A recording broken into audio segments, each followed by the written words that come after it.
जय श्री कृष्ण दोस्तों, स्वागत है आपका हमारे इस चैनल मिष्टी वाणी पर। आज की खास वीडियो में हम जानेंगे कि श्रीमद् भागवत गीता के दूसरे अध्याय सांख्य योग, जिसका अर्थ है ज्ञान का योग, यानी कि ऐसा मार्ग जो हमें सही और गलत में अंतर समझाकर सच्ची ज्ञान की ओर ले जाता है।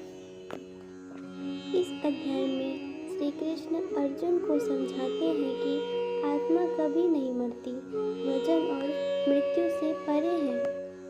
सिर्फ शरीर बदलता है, जैसे कोई पुराने कपड़े उतार कर नए पहन ले। यहाँ श्री कृष्ण सिखाते हैं जीवन में चाहे कैसी भी परिस्थिति हो, हमें धैर्य, विवेक और सही सोच के साथ कर्म करते रहना चाहिए, बिना परिणाम की चिंता करते हुए। यह अध्याय हमें यह भी बताता है कि सच्चा सुख और शांति केवल आत्मज्ञान से मिलती है, और जब हमारा मन स्थिर हो जाता है तो हम किसी भी कठिनाई का सामना कर सकते हैं।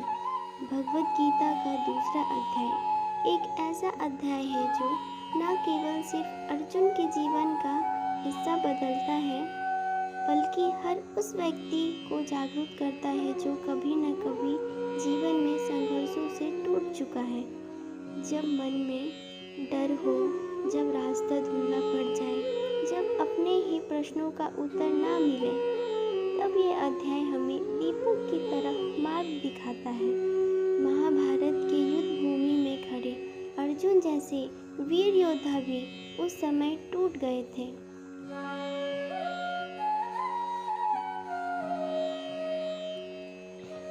जब उन्होंने अपनों को अपने सामने खड़ा पाया, आंखों में आंसू, हाथ कांपते हुए और मन पूरी तरह से भ्रमित, ऐसा लगता था जैसे सांसें अधर्म में लटक गया हो। और तब श्री कृष्ण सिर्फ एक सारथी नहीं, बल्कि एक सच्चे मार्गदर्शन का रूप लिए। श्री कृष्ण ने कहा, हे पार्थ, यह भय, यह मोह तुझ जैसे योद्धा को शोभा नहीं देता। उठ, यह तेरा धर्म है, कर्तव्य है। यह सिर्फ अर्जुन से नहीं कहा गया था, यह हम सभी से कहा गया था। हर बार जब हम हार मानते हैं, जब हम अपने कर्तव्य से पीछे हटते हैं, तब श्री कृष्ण की यह आवाज़ हमें भीतर से पुकारती है। फिर श्री कृष्ण ने जीवन का सबसे बड़ा रहस्य बताया। आत्मा के मृतक जो पैदा नहीं होती, जो मरती नहीं है, जो कभी नष्ट नहीं होती, वही आत्मा है। और जब शरीर ही नश्वर है और आत्मा अविनाशी है, तो किस बात का शोक। श्री कृष्ण हमें सिखाते हैं कि सच्चा कर्म वही है जो फल की चिंता किए बिना किया जाए।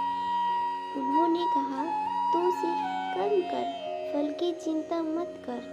और यही आज की दुनिया में सबसे बड़ा सीख है। जब हम हर काम में सिर्फ नतीजे की सोचते हैं, तब हम चिंता, तनाव और असंतोष में घिर जाते हैं।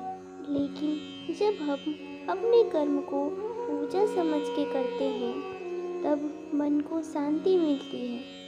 जब अर्जुन पूछते हैं, हे माधव, वह व्यक्ति कैसा होता है जिसकी बुद्धि स्थिर हो चुकी है, तब श्री कृष्ण का उत्तर आज के हर इंसान के लिए मार्गदर्शन है। एक स्थिर बुद्धि व्यक्ति वह होता है जो सुख दुख, लाभ हानि, मान अपमान में, इन सब में एक जैसा होता है, जो अपने इंद्रियों को बस में रखता है और अपनी आत्मा में टिक जाता है। जीवन में इच्छाएं समुद्र की लहरों की तरह आती रहती है, पर जो व्यक्ति इन इच्छाओं में डूबता नहीं है, वही शांति को प्राप्त करता है। यही आत्मा संयम है, यही आत्मा ज्ञान है। श्री कृष्ण कहते हैं, जब तू इस ज्ञान से स्थिर हो जाएगा, जब तेरी बुद्धि वेदों और शास्त्रों से परे जाकर सत्य को जान लेगी, तब तू सच्चे अर्थों में मुक्त होगा। यह एक बहुत सुंदर बात सामने आती है कि जब मन शांत हो जाता है तब आत्मा की आवाज़ सुनाई देती है, और गीता की यही संदेश है, अपने भीतर की आवाज़ को पहचानो और अपने सच्चे स्वरूप को जानो। अर्जुन का यह संघर्ष केवल उसका नहीं, हम सबका है।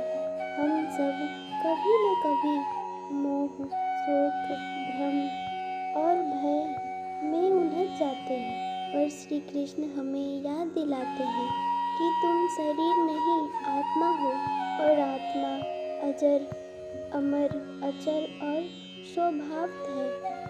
यही पहचान है हमारी, यही सच्चा स्वरूप है हमारा।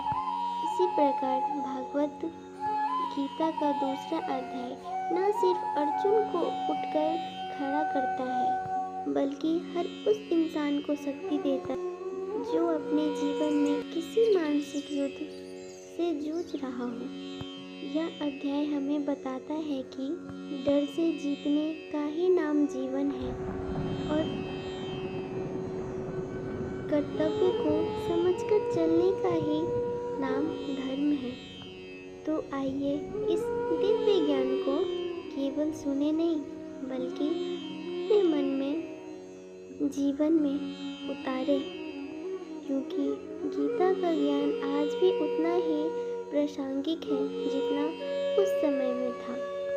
अपने कर्तव्य को समझो, अपनी आत्मा को पहचानो और जीवन को सच्चे उद्देश्य के साथ जियो। इसी के साथ भागवत गीता का दूसरा अध्याय समाप्त होता है। आगे के अध्याय में और भी ज्ञान छुपा हुआ है, जिसे जानना हर आत्मा के लिए लाभकारी है। इसलिए हमारे चैनल को सब्सक्राइब करें ताकि अगली शिक्षाएं आपसे छूटे ना जाए। फिर मिलेंगे दोस्त अगले अध्याय में।